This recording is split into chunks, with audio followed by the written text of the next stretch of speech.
Hi there, thank you so much for clicking the thumbnail and being interested in my work. In this video I share with you my techniques and tips on how I draw on tanned paper. Be sure to watch it right through to the end, because here and there I'll be slowing things down in real time so you can take a closer look. So let's dive in and take a look.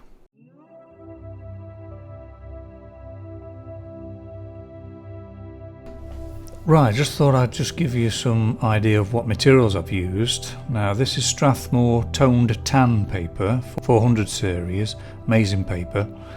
Pencils I use are Mars Lumograph. I'll list the grades on screen for you. Always great to have one of these in your kit, a pencil extender. I've used white charcoal for the face and the brand name is Generals. Amazing pencil. Now for the clothes I've used a different one, which is a Derwent white charcoal. A little brush just to brush off any rubbings off, and also a click eraser there and a mono zero eraser. Now I'm working on the 9 value system, which is 4 lights, 4 darks and 1 mid-tone. Just speeding up the outline I've done. I always tend to do a freehand outline, but if you feel more comfortable doing a grid or even a projector, that's entirely up to you, but I always like to do a freehand one. Now I've got plenty of videos in my channel now. One is actually real-time audio, real-time video. If you want a closer look at exactly how I do the outline, please check those out. I'll leave a link in the description below.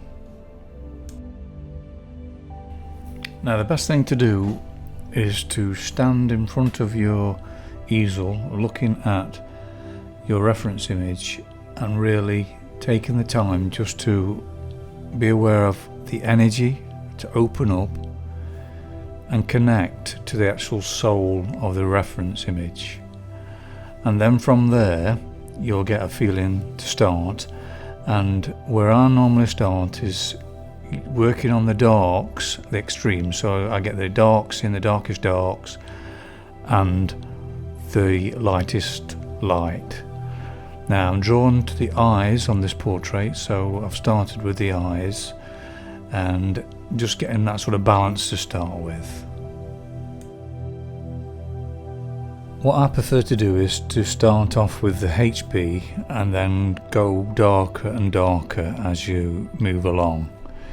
That way, if there's anything that needs to be changed, it's easily changed, because if you go straight in there with a really dark pencil, sometimes it's quite hard to actually erase out. Now I tried a B here, but then I found it were too grainy, so then I went back to the HB idea of putting that in first. Then when you go over them with the B over the HB, you don't get that grain then. So it's always good to sort of build it up, really, the layers.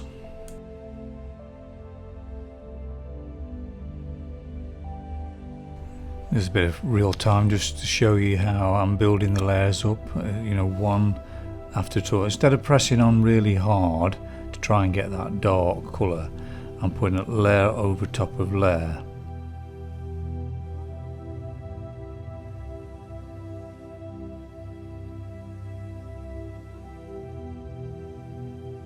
Now because I've worked on those eyes and got an idea of values, because I always tend to work on one part first, just to get an idea where the values are, and then this gives me a gauge to move on. So I'm starting to move on now, and I'm starting to put other lights and values in other areas, just sort of trying to get a balance.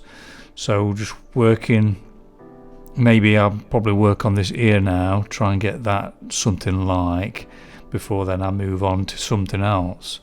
It's a case of what you're drawn to, so just go with instinct, go where you feel it's right to go.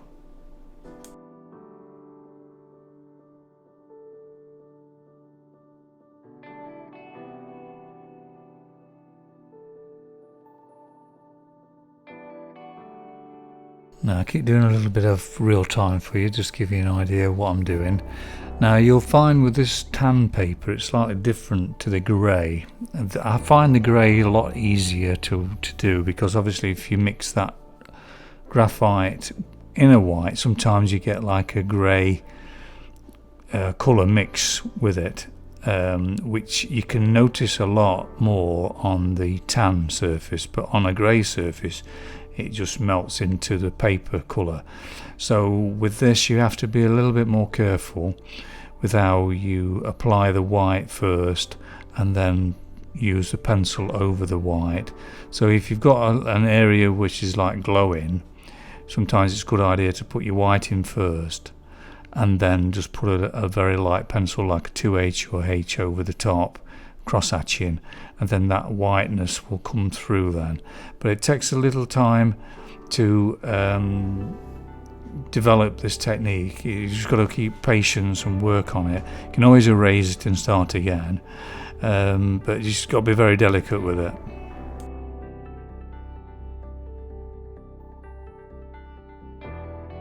If you're finding value in this video, why not subscribe? It's absolutely free. Then you're sure not to miss any of my future videos.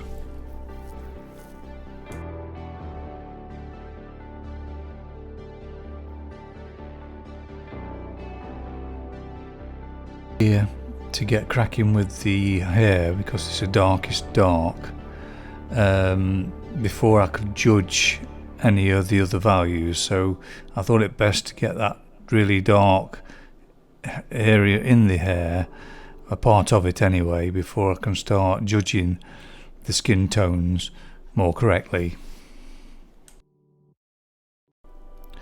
Now you just got to be patient and keep moving around, doing different areas, trying to get a balance here and there. Don't worry too much that the part you're working on is not correct, because you'll be coming back to it. It's just getting some sort of foundation laid. It's almost like an underdrawing, like what I do with the pastels, and then you can build up on top on it. So basically you're just getting those areas in, doing lighter first and then building it up. If you would like to support my art and have the benefit of longer, slower and more in-depth videos, please join me on Patreon. Link is in the description below.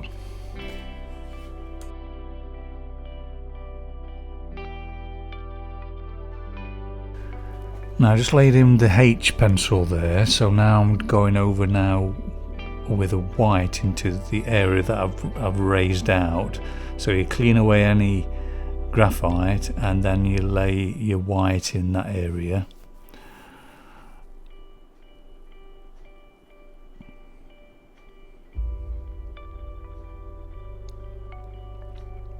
And then you can use your rubber then, or this is a Mono Zero eraser, and you can mould the areas round that particular highlight. So what I'm doing here, I'm laying a little bit of white, because what I want to do on top of that is put some graphite later on. But you see, you've got to lay that underdrawing, so what you're doing is rubbing away the graphite and then just putting a bit of white in here and there, just to get that sort of feel you want. And sometimes, like I've done there, you can just almost like glazing over it. You can put a very, very light touch. If there's not much graphite on there, it just goes on quite nice, and you don't get too much of a blue haze with it mixing on top of the graphite. Now to create a different texture, I've used a different white on the actual clothes, and that's a Derwent white charcoal. Slightly different, it's a harder white, but it's quite almost like pastel-y really, so it's actually quite nice to get that sort of texture, like with fabrics and that. So I prefer to use that. I tried the other one, the Generals, but it didn't seem to work as well.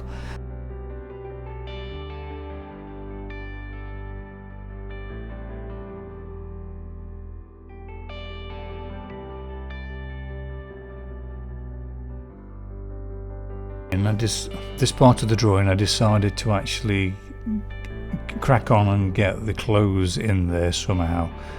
you know, get more of a sort of an idea then of how dark and how light I need to go in the face. It's all a matter of trying to get that balance, so you're working on several areas like I mentioned. So you might be working a little bit on the clothes and you might think, oh, that needs darkening up, so you just go with the instinct really. So you can see here I'm working a bit of clothes, then I'm going, oh, I might need to do a bit more on the eye. So while it's in your aura is to just get cracking with it. So then what I decided to do here now is go on to the hair and get that in, and then that'll give me even more of an idea, because that's the extreme darks, the hair. So even there, you see, I started doing a bit of the hair, then I've gone on to the face or the ear, because putting that darkness in, it made the others stand out, that it needed more work. So you just go with the flow, don't get stuck, you know, in a rut and thinking, oh, I've got to get that finished before I can move on. Just enjoy it and just keep moving around the portrait, and eventually it will get to a finished state.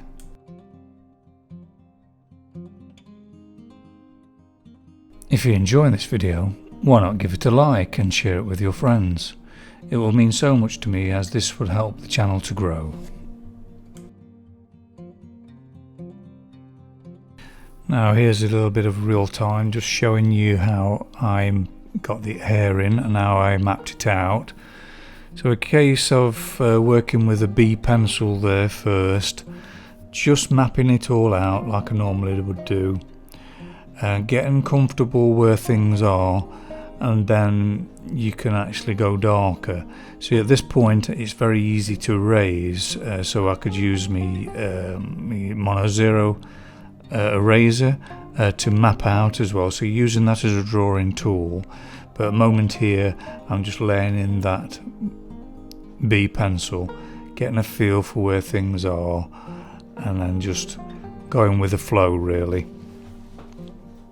Also measuring vertical as well here, just to see where it falls on the vertical plane, so you can get everything lined up.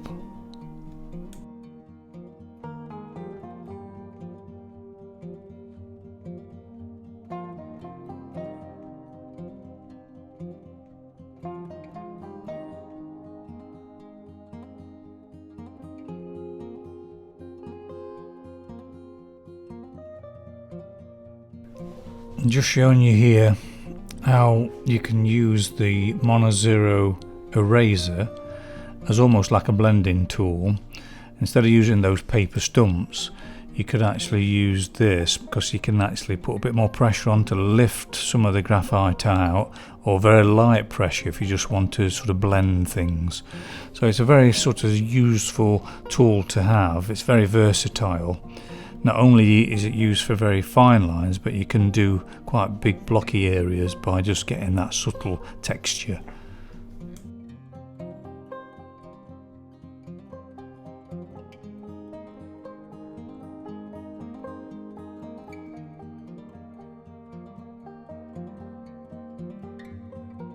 Right, just going to speed things up a little bit, because you've got an idea of how I do these things. I just want to leave a lot more time for more real time later on for the final details and getting the balance correct.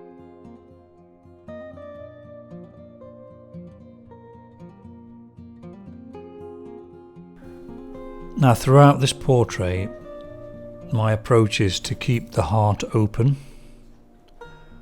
relax the mind, and focus totally on the emotion and energy of the subject. So you try and become one with the subject, and how to do that is just to open the heart, let go of thinking, connect, and just allow that feeling that comes back flow through you and out the hands.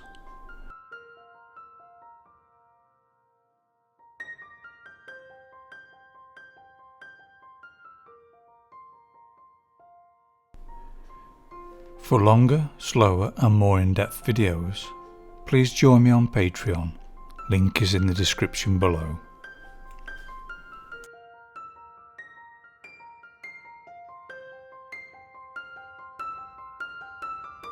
Now for the clothes, I've kept it really loose, not much detail, because I didn't want to throw the eye off the actual face. The detail needs to be around the eyes, the eyebrows and the hair, because that's what really stands out with this portrait.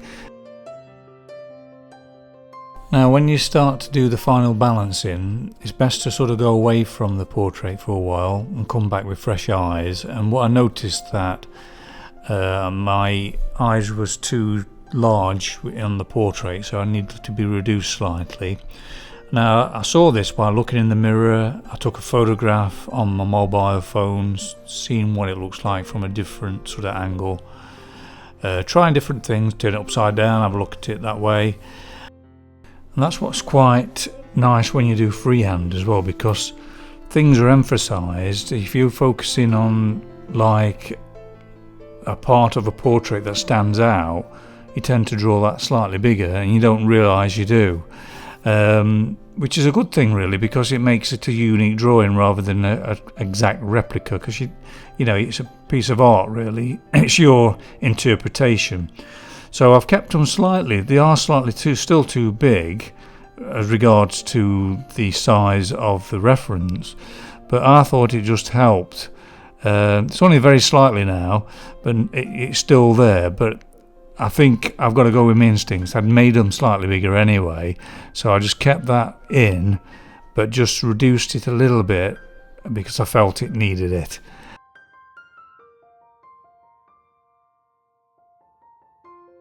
It's always good to get a scrap piece of paper as well, and then just do some marks and just see how each relates to each other. Do the same with the reference and see how that is, and then try and get the same with your actual drawing or close enough to it.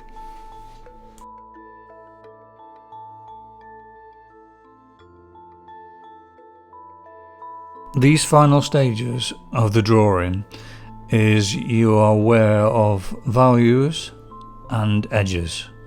Now some parts of the drawing needs to be blurred, some needs to be sharp, and this is where you just use your instinct and just soften some areas, make some even more darker than the actual reference image if it needs it, just to lift it up, like in the corner of that mouth there, slightly darker than what the actual reference image is, but it just gives it that lift.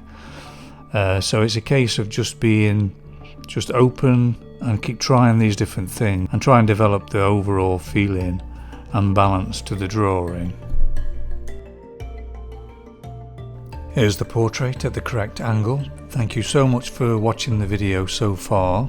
If you want to continue exploring my channel, here's some links you might be interested in. Take care and be well. Until next time. Thank you.